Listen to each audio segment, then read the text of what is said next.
di lahan Pemda yang kita kontrak sekitar 5 hektar ini, yang kita kembangkan hortikultura, ada komoditas tomat, cabai, dan juga bawang merah, yang mana kita kembang menggunakan sistem drip irrigation system atau smart farming drip irrigation system, dan yang terlibat di dalam ini adalah teman-teman muda semua.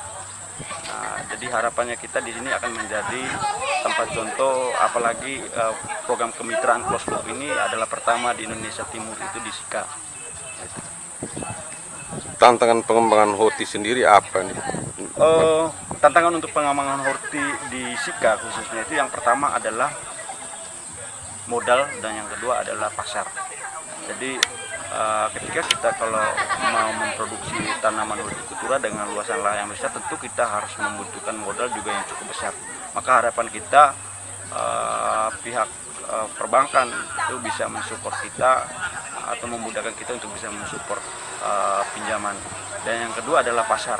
Nah, pasar kita di Sika ini juga belum stabil karena ada di musim-musim tertentu terjadi overproduksi, maka akan berdampak pada penurunan harga di pasar.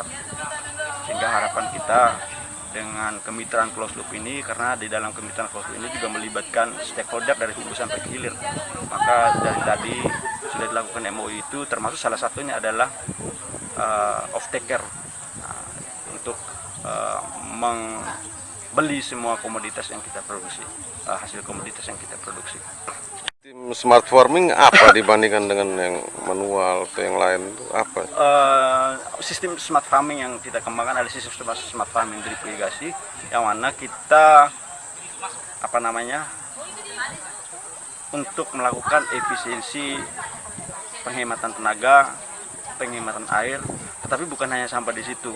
Karena nanti di dalam sistem smart farming ini juga kita melakukan sistem automat, yang mana dia bisa memantau kondisi tanah seperti unsur hara NPK, pH, kelembapan, lalu suhu, begitu juga penggunaan air.